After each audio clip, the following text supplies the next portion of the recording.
What's going on, guys? Down here in the basement, got Godzilla with me.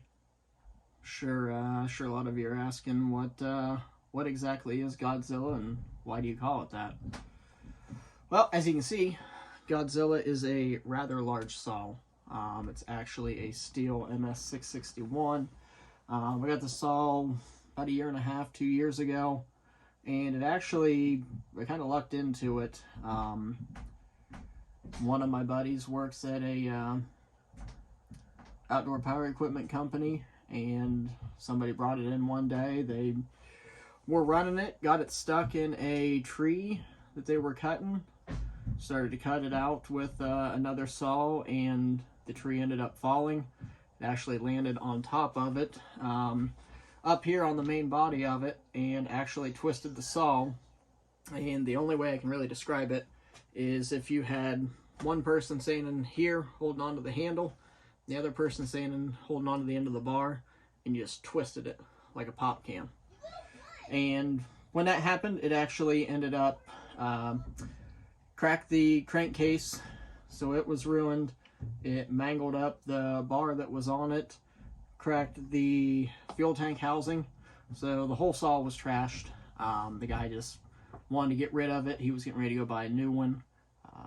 My guy knew that I was looking for a big saw, called me up, asked me if I wanted it, and I'm like, yeah, I'm gonna take it for sure. Not gonna pass it up.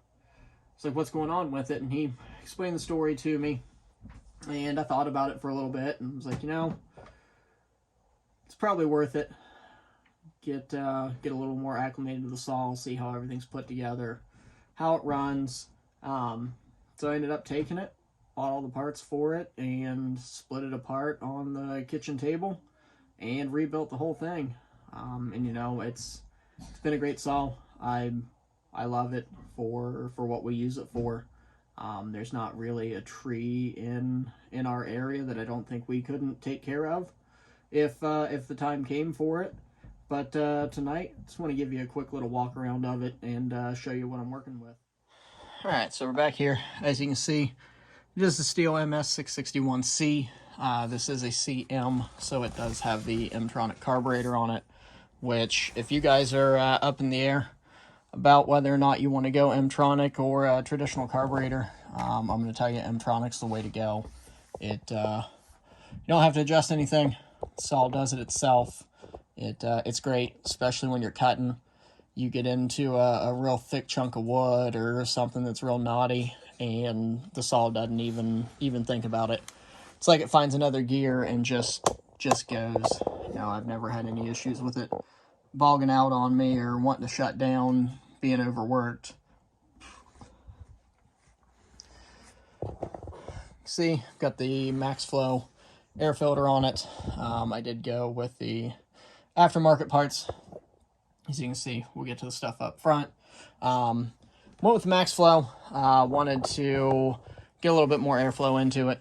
It is a 92cc saw, so try to get as much power out of it as I can. I can only say good things about this MaxxFlow. If you look, there's nothing that gets past that filter. I mean, it's a big filter. You can see there all the small little fine dust on that saw. Down here where it pulls air in, and there's nothing that's getting past that oil ring.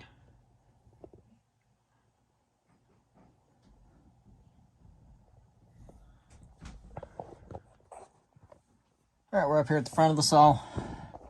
So you can see one of the first things I changed, took the stock muffler off of it. I put the West Coast Bark Box on it. This thing's awesome. It not only does it allow the saw to cool down, run a little bit better, but honestly, it sounds a lot better too. It sounds a lot meaner. I know it's a childish thing, but if you got a big saw, you want it to sound like a big saw. And this thing definitely does it. Adds a little thump to it, and you can definitely hear it when you're getting on it. You're running something big. down here, as you guys can see, did go with the West Coast 3-point felling dogs on it. I looked at a couple other options, ended up going with these. I just like the look of them. I like the bigger spikes on it. Definitely helps with digging into the wood when you're laying into a cut.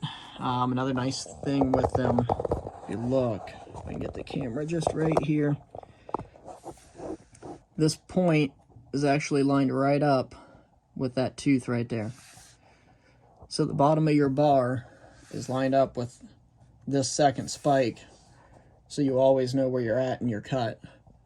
You know, a lot of times you get in there and you start cutting, you don't know how deep you went, and you go to look, and next thing you know, the branch falls, or the tree falls over and you weren't ready for it. You're not really going to have an issue with it with these. Like I said, that line's right up there, so you always know where you're at in your cut.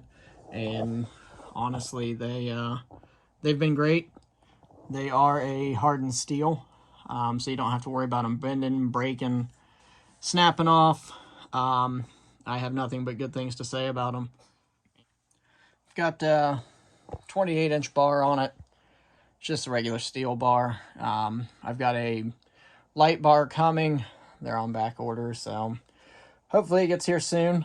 But run the 28-inch. I found it's the right size for me. You know, being shorter. Don't need a big long bar. I do have a 36 for it, but quite frankly, it gets kind of heavy after running it for a little while. Found the 28 doesn't wear me out as much, and honestly, it just works. It feels good. All right, guys, that's Godzilla for you. It's my favorite saw that I've got. I've got a handful of other ones.